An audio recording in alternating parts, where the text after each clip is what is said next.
Assalamualaikum warahmatullahi wabarakatuh. Bagaimana kabarnya sahabat Go Islam? Semoga selalu Allah berikan sehat lahir dan kesehatan iman ya. Sahabat, Al-Quran adalah petunjuk jalan bagi seluruh umat Islam. Sungguh kita semua ini adalah tersesat kecuali Allah tunjuki jalan kepada kebenaran. Dan Al-Quranlah petunjuk itu. Oleh sebab itu, terdapat beberapa adab dalam memperlakukan Al-Quran. Di antara adab-adab yang harus kita lakukan terhadap Al-Quran selain mengemaninya, mentadaburinya, dan mengikutinya, kita juga wajib memperlakukan Al-Quran sebagaimana mestinya sebagai kitab yang suci. Namun, banyak dari kita yang menggunakan Al-Quran sebagai alat untuk mengusir jin. Salah satunya meletakkan mushaf Al-Quran di bawah bantal. Apakah manjur bisa mengusir setan?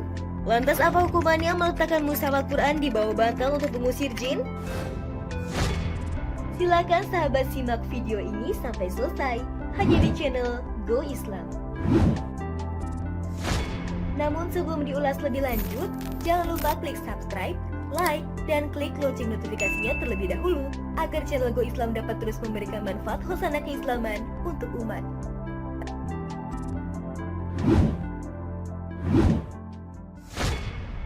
Sahabat, meletakkan Al-Quran di tempat tertentu untuk mengusir jin tentunya bertentangan dengan kewajiban kita untuk mengagungkan dan mensucikan mushaf. Allah Ta'ala berfirman dalam Quran Surat Abasa ayat 13-16. Di dalam kitab-kitab yang dimuliakan, yang ditinggalkan lagi disucikan, di tangan para penulis malaikat yang mulia lagi berbakti. Al-Quran Surat Abasa ayat 13-16. Seperti yang telah difirmankan oleh Allah Ta'ala bahwa Al-Quran adalah termasuk kitab yang semestinya kita muliakan dan kita sucikan. Sedangkan bagaimana dengan meletakkannya apalagi di bawah bantal? Hal tersebut bukanlah termasuk memuliakan Al-Quran. Oleh karena itu, sudah sepatutnya kita memuliakannya dengan cara dibaca. Karena membaca Al-Quran bagaimanapun dapat mendatangkan kebaikan dan tentunya berpahala jika kita membacanya. Selain itu, perlu sahabat ketahui bahwa Al-Quran dapat memberikan syafaat sebagaimana sabda Rasulullah yang diriwayatkan oleh Abu Umamah Al-Bahili radhiyallahu anhu, bahwa Al-Quran dapat memberikan syafaat di akhirat kelak kepada siapa saja yang membacanya. Abu Umamah Al-Bahili radhiyallahu anhu berkata, "Aku telah mendengar Rasulullah SAW bersabda, bacalah Al-Quran karena sesungguhnya dia akan datang pada hari kiamat sebagai pemberi syafaat kepada orang yang membacanya." Hadis riwayat Muslim.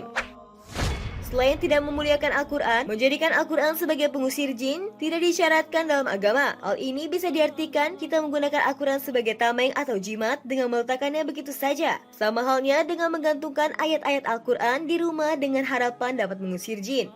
Jika kita tidak berhati-hati, hal ini dapat membuka jalan menuju kemusyrikan karena bisa diartikan hati kita ini bergantung kepada selain Allah Azza wa Jalla. Maka kewajiban kita, wahai sahabat muslim, adalah menghormati dan mengagungkan kitab Allah serta menggunakannya sesuai dengan maksud diturunkannya, yaitu sebagai pelajaran dan obat penyakit hati dan sebagai petunjuk serta rahmat bagi kaum mukminin. Dengarlah hikmah penurunannya di dalam firman Allah Subhanahu wa Ta'ala. Tentu saja sudah sepatutnya kita sebagai umat muslim hanya memohon pertolongan dan bergantung kepada Allah Subhanahu wa Ta'ala saja, bukan yang lain. Sebagaimana ayat Al-Quran berikut, hanya Engkaulah yang kami sembah, dan hanya kepada Engkaulah kami meminta pertolongan. Al-Fatihah ayat 5.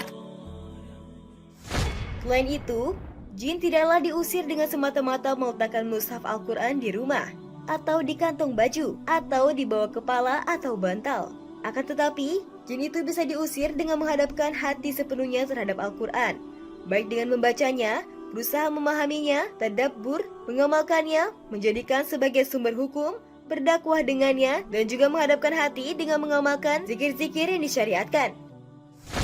Di antara banyaknya zikir-zikir yang paling ditekankan adalah zikir pagi petang. Mengapa ditekankan zikir pagi dan petang?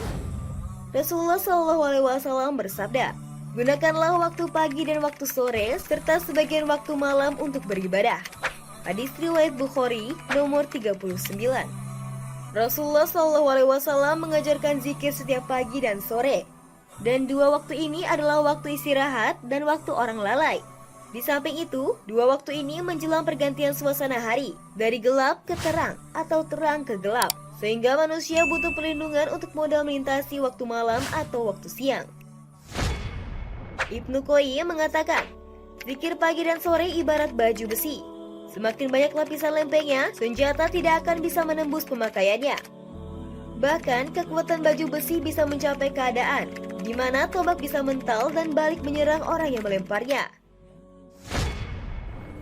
Sahabat, kewajiban kita adalah menghormati dan mengagungkan kitab Allah serta menggunakannya sesuai dengan maksud diturunkannya, yaitu sebagai pelajaran dan obat penyakit hati dan sebagai petunjuk serta rahmat bagi kaum mukminin. Dengarlah hikmah penurunannya di dalam firman Allah Subhanahu wa Ta'ala. Semoga sahabat dan kita semua diberikan kemudahan untuk senantiasa menjadikan Al-Quran teman dimanapun berada, tidak lepas dari membaca Al-Quran setiap hari. Sehingga Al-Quran nanti akan bersedia memberikan syafaat perlindungan bagi kita pada hari penghisaban. Amin ya Rabbal Alamin. Wallahu a'lam bishawab. Sahabat Gue Islam, jika video ini memberikan manfaat, jangan lupa untuk share ya, agar kita ikut menyebarkan kebaikan. Karena kata Rasulullah, barang siapa menunjukkan manusia kepada kebaikan, maka ia memperoleh pahala seperti pahala orang yang melakukannya. Hadis riwayat Muslim. Wassalamualaikum warahmatullahi wabarakatuh.